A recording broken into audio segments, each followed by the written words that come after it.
प्रेम से बोलिए श्री सत्यनारायण भगवान की जय। आज के दिन श्री सत्यनारायण भगवान की कथा पढ़ी अथवा सुनी जाती है।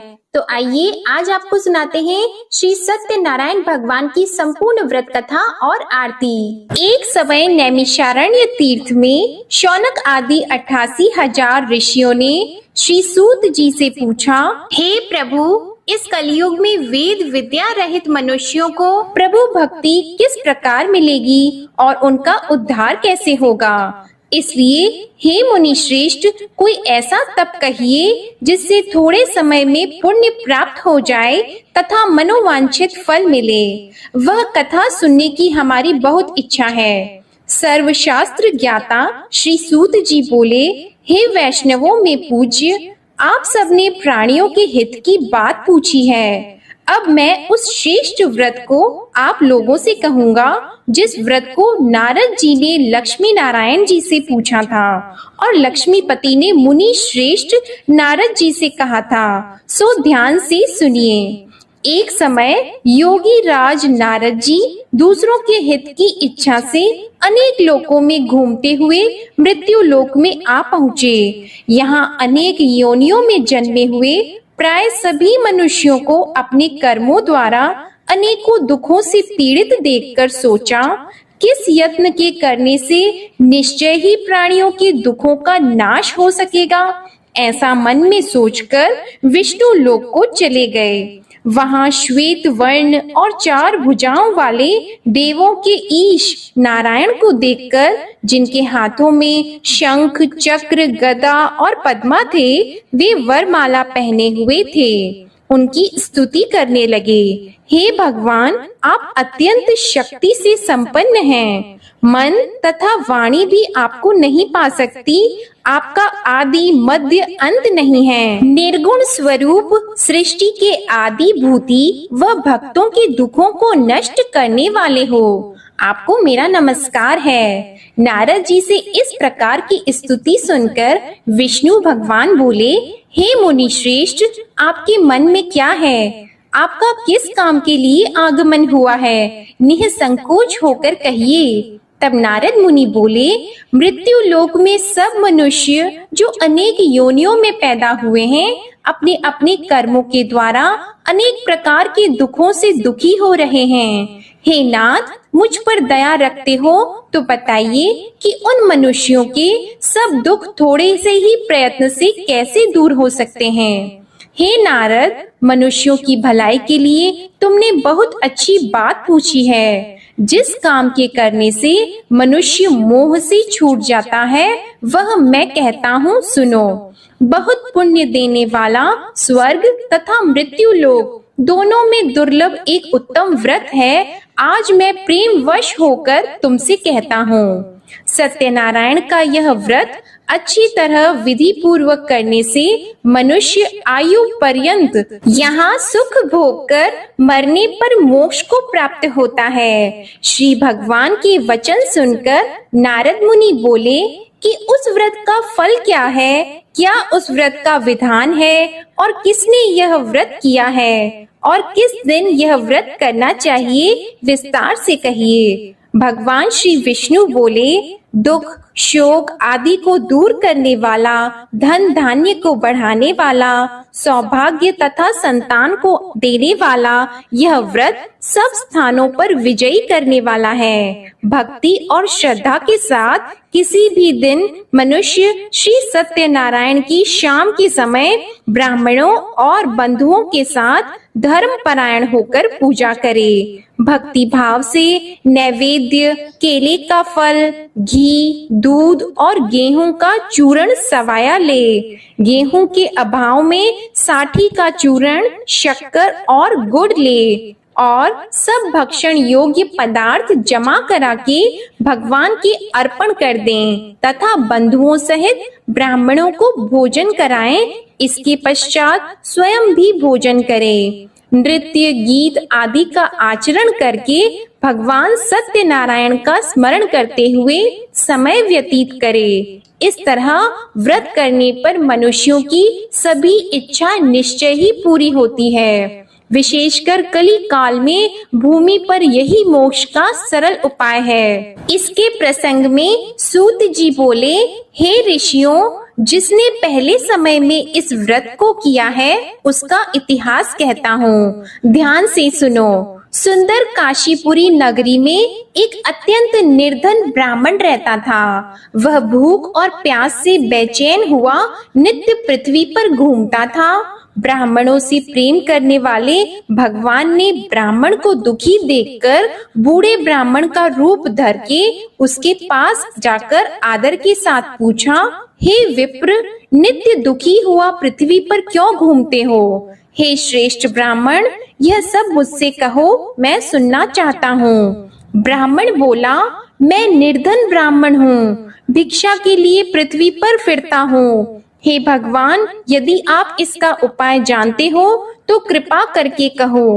वृद्ध ब्राह्मण बोला कि सत्य नारायण भगवान मनवांछित फल देने वाले हैं, इसलिए हे ब्राह्मण, तू उनका पूजन कर, जिसके करने से मनुष्य सब दुखों से मुक्त होता है। ब्राह्मण को व्रत का सारा विधान बताकर बूढ़े ब्राह्मण का रूप धारण करने वाले सत्यनारायण भगवान अंतर्ध्यान हो गए। जिस व्रत को वृद्ध ब्राह्मण ने बताया है, मैं उसको करूँगा, यह निश्चय करने पर उसे रात में नींद भी नहीं आई। वह सवेरे उठकर सत्यनारायण के व्रत का निश्चय करके भिक्षा के लिए चला गया। उस दिन उसको भिक्षा में बहुत धन मिला, जिससे बंधु बांधवों के साथ उसने सत्यनारायण जी का व्रत किया। इसके करने से वह ब्राह्मण सब दुखों से छूटकर अनेक प्रकार की संपत्तियों से युक्त हो गया। उस समय से वह ब्राह्मण हर मास व्रत करने लगा। इस तरह सत्यनारायण भगवान के व्रत को जो करेगा वह सब पापों से छूटकर मोक्ष को प्राप्त होगा। आगे जो पृथ्वी पर सत्यनारायण का व्रत करेगा वह मनुष्य सब दुखों से छूट जाएगा। सूत जी ऋषियों से बोले कि इस तरह नारद जी ने नारायण का कहा हुआ यह व्रत मैंने तुमसे कहा।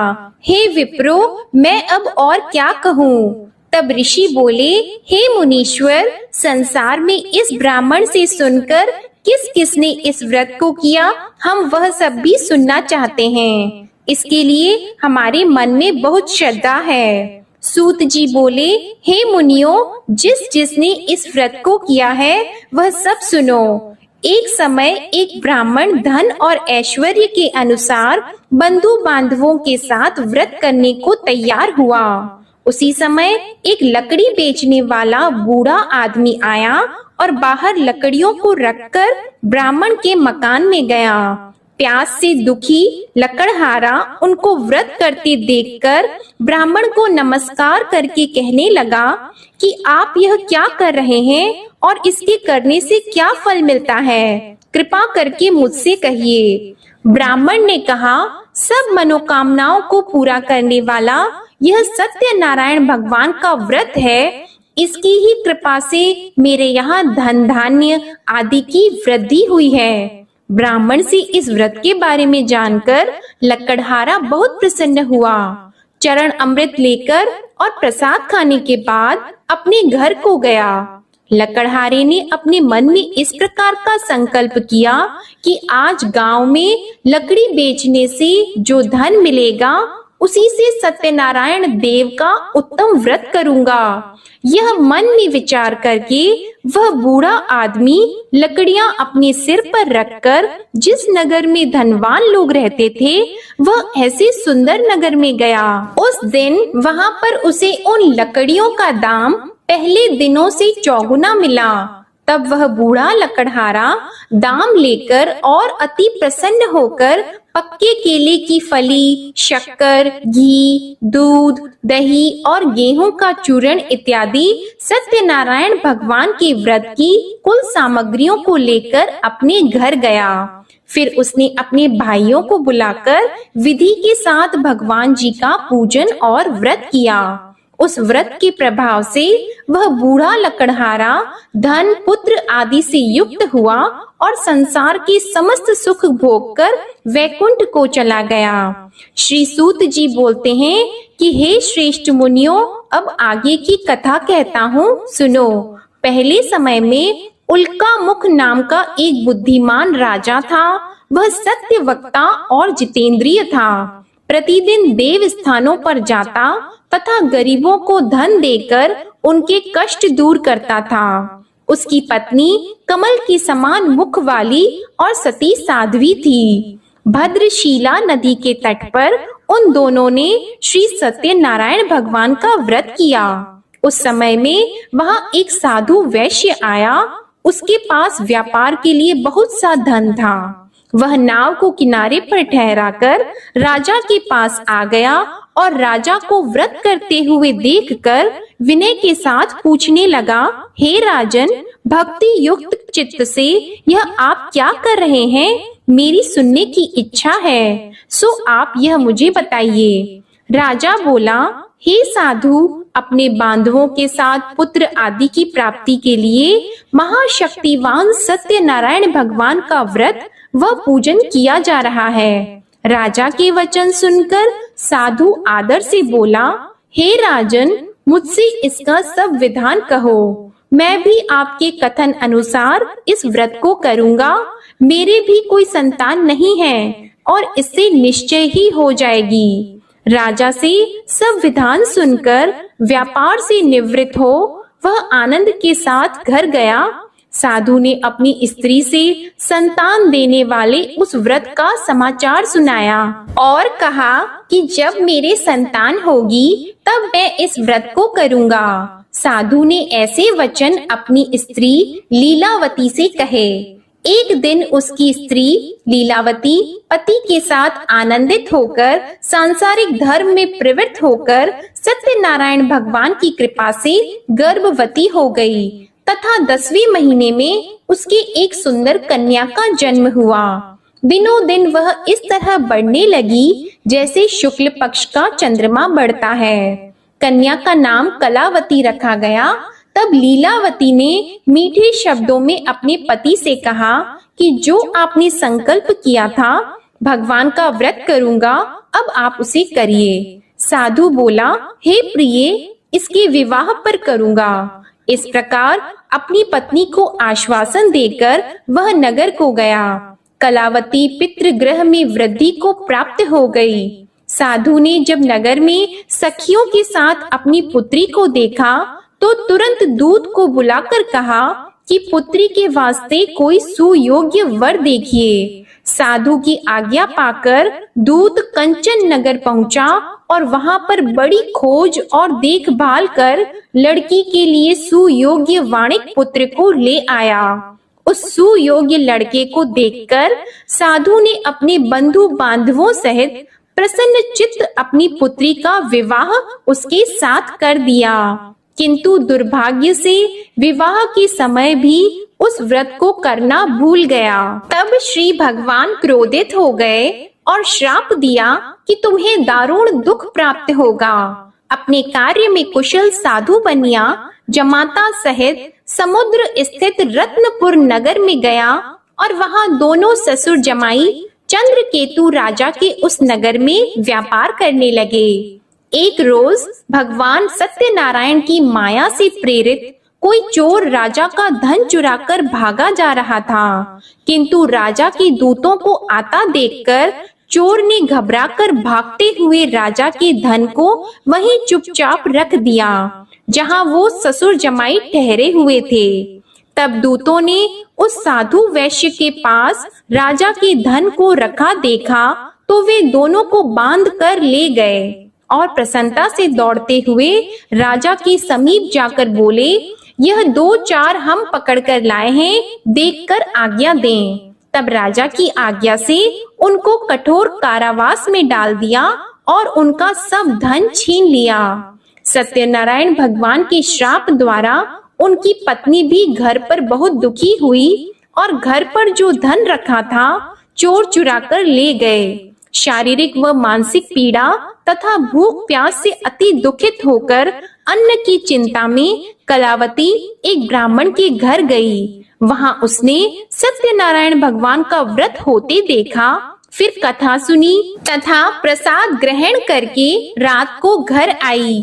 माता ने कलावती से कहा, हे पुत्री, अब तक कहाँ रह गई थी? वह तेरे मन में क्या है? कलावती बोली, हे माता, मैंने एक ब्राह्मण के घर श्री सत्यनारायण भगवान का व्रत देखा है। कन्या के वचन सुनकर लीलावती भगवान के पूजन की तैयारी करने लगी। लीलावती ने परिवार और बंधुओं सहित श्री सत्यनारायण भगवान का पूजन किया और वर मांगा कि मेरे पति और दामाद शीघ्र आ जाएं। साथ ही प्रार्थना की कि हम सबका अपराध क्षमा करो। सत्यनारायण भगवान इस व्रत से संतुष्ट हो गए और राजा चंद्रकेतु को स्वप्न में दर्शन देकर कहा, हे राजन, दोनों वैश्यों को प्रातः ही छोड़ दो और सब धन जो तुमने ग्रहण किया है वह दे दो, नहीं तो मैं तेरा धन, राज्य, पुत्र आदि सब नष्ट कर दूंगा। राजा से ऐसे वचन कहकर भगवान अंतर्ध्यान हो गए। प्रातः काल राजा चंद्रकेतु ने सभा में अपना स्वप्न सुनाया। फिर दोनों वाणिक पुत्रों को कैद से मुक्त कर सभा में बुलाया। दोनों ने आते ही राजा को नमस्कार किया। राजा मीठे वचनों से बोले, हे महानुभावों, भावी वर्ष ऐसा कठिन दुख प्राप्त हुआ है, अब तुम्हें कोई भय नहीं। ऐसा कहकर राजा ने उनको नए नए वस्त्र आभूषण पहनाए तथा उनका जितना धन लिया था उससे दुगुना धन देकर आदर सहित विदा कर दिया।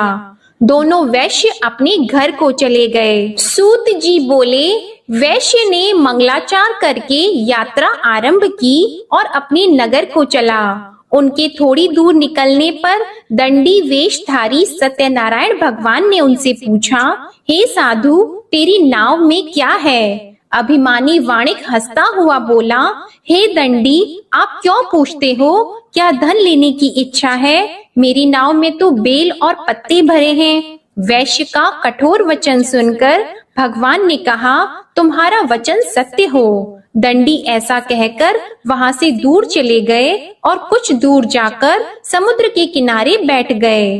दंडी के जाने पर वैश्य ने नित्य क्रिया करने के बाद नाव को ऊंची उठी देखकर अचंभा किया और नाव में बेल पत्ते आदि देखकर मूर्छित होकर जमीन पर गिर पड़ा। फिर मूर्छा खुलने पर अत्यंत शोक प्रकट करने लगा। तब उसका दामाद बोला कि आप शोक न करें, यह दंडी का श्राप है, अतः उनकी शरण में चलना चाहिए, तभी हमारी मनोकामना पूरी होगी। दामाद के वचन सुनकर वह दंडी के पास पहुंचा और अत्यंत भक्ति भाव से नमस्कार करके बोला, मैंने जो आपसे असत्य वचन कहे थे उनको क्षमा करो। ऐसा कहकर महान शोकातुर होकर रोने लगा। तब दंडी भगवान बोले, हे वाणिक पुत्र, मेरी आज्ञा से बार बार तुम्हें दुख प्राप्त हुआ है, तू मेरी पूजा से विमुख हुआ। साधु बोला, हे भगवान, आपकी माया से मोहित ब्रह्मा आदि भी आपके रूप को नहीं जानते, तब मैं अज्ञानी कैसे जान सकता हूँ? आप प्रसन्न होइए, मैं सामर्थ्य के अनुसार आपकी पूजा करूँगा। मेरी रक्षा करो और पहले के समान नौका में धन भर दो। उसके भक्ति युक्त वचन सुनकर भगवान प्रसन्न होकर उसकी इच्छा अनुसार वर देकर अंतर ध्यान हो गए। तब उन्होंने नाव पर आकर देखा कि नाव धन से परिपूर्ण है, फिर भी वह भगवान सत्यनारायण का पूजन कर साथियों सहित अपने नगर को चला। अब अपने नगर के निकट पहुंचा, तब दूत को घर भेजा। दूत ने साधु के घर जाकर उसकी स्त्री को नमस्कार करके कहा कि साधु अपने दामाद सहित इस नगर के समीप आ गए हैं। ऐसा वचन सुनकर साधु की स्त्री ने बड़े हर्ष के साथ सत्यदेव का पूजन कर पुत्री से कहा, मैं अपने पति के दर्शन को जाती हूँ, तू कार्य पूर्ण करके शीघ्र आ जा। माता के ऐसे वचन सुनकर कलावती प्रसाद छोड़कर पति के पास गई। प्रसाद की अवज्ञा के कारण सत्यदेव ने रुष्ट होकर उसके पति को नाव सहित पानी में डुबा दिया। कलावती अपने पति को न देखकर रोती हुई जमीन पर गिर गई। इस तरह नौका को डूबा हुआ तथा कन्या को रोता देखकर साधु दुखी होकर बोला, हे प्रभु, मुझसे या मेरे परिवार से जो भूल हुई है उसे क्षमा करो। उसके दीन वचन सुनकर सत्यदेव प्रसन्न हो गए और आकाशवाणी हुई कि हे साधु, तेरी कन्या मेरे प्रसाद को छोड़कर आई है, इसलिए इसका पति अदृश्य हुआ है। यदि वह घर जाकर प्रसाद खाकर लौटे तो इसे पति अवश्य मिलेगा। ऐसी आकाशवाणी सुनकर कलावती ने घर पहुंचकर प्रसाद खाया, फिर आकर पति के दर्शन किए। तत्पश्चात साधु ने बंधु बांधवों सहित सत्यदेव का विधि पूर्वक पूजन किया। उस दिन से वह पूर्णिमा को सत्यनारायण का पूजन करने लगा। फिर इस लोक का सुख भोग कर अंत में स्वर्ग लोक को गया। सूत जी बोले, हे ऋषियों, मैं और भी कथा कहता हूँ, सुनो। प्रजापालन में लीन तुंगध्वज नाम का राजा था। उसने भी भगवान का प्रसाद त्याग कर बहुत दुख पाया। एक समय वन में जाकर वन्य पशुओं को मारकर बड़ के पेड़ के नीचे आया। वहां उसने ग्वालों को भक्ति भाव से बांधवों सहित सत्यनारायण जी का पूजन करते देखा। राजा देखकर भी अभिमानवश वहां नहीं गया और न ही पूजन किया या नमस्कार किया। जब ग्वालों ने भगवान का प्रसाद उसके सामने रखा तो वह प्रसाद को त्याग कर अपनी सुंदर नगरी को चला गया। वहां उसने अपना सब कुछ नष्ट पाया तो वह जान गया कि यह सब भगवान ने किया है। तब वह विश्वास करके ग्वालों के समीप गया और विधि पूर्वक पूजन करके प्रसाद खाया तो सत्यदेव भगवान की कृपा से पहले जैसा था वैसा ही हो गया। फिर दीर्घ काल तक सुख भोग कर मरने पर स्वर्ग लोक को गया। जो मनुष्य इस परम दुर्लभ व्रत को करेगा, भगवान सत्यनारायण की कृपा से उसे धन धान्य की प्राप्ति होगी। निर्धन धनी और बंदी बंधन से मुक्त होकर निर्भय हो जाता है। संतानहीनों को संतान प्राप्त होती है तथा सब मनोरथ पूर्ण होकर अंत में वैकुंठ धाम को जाता है। यह सत्य है। श्री सूत जी कहते हैं कि ब्राह्मणों, आपको मैंने सत्यनारायण व्रत की यह पावन कथा सुनाई है। इस व्रत का पालन करके मनुष्य सभी दुखों से मुक्त हो जाता है। विशेषतः कलयुग में श्री सत्यनारायण की पूजा महान फल देने वाली है। इन देवता को कोई सत्यनारायण कहते हैं और कोई सत्यदेव कहते हैं। अनेक रूपों में श्री सत्यनारायण भगवान सभी के मनोरथों को पूर्ण करते हैं। ये सनातन सत्यदेव कलयुग में सत्य व्रत के रूप में अवतरित होंगे। हे श्रेष्ठ मुनियों, जो मनुष्य नित्य इसका पठन व श्रवण करता है, श्री सत्यनारायण भगवान की कृपा से उसके सभी पाप नष्ट हो जाते हैं। प्रेम से बोलो श्री सत्यनारायण भगवान की जय। श्री सत्यनारायण संपूर्ण व्रत कथा समाप्त। अब आप सुनिए श्री सत्यनारायण भगवान की आरती। जय लक्ष्मी रमणा स्वामी, जय लक्ष्मी रमणा। सत्यनारायण स्वामी, सत्यनारायण स्वामी, जनपातक हरणा। जय लक्ष्मी रमणा। रत्न जड़ित सिंहासन, अद्भुत छवि राजी स्वामी, अद्भुत छवि राजी। नारद करत निराजन, नारद करत निराजन, घंटावन बाजी। जय लक्ष्मी रमणा।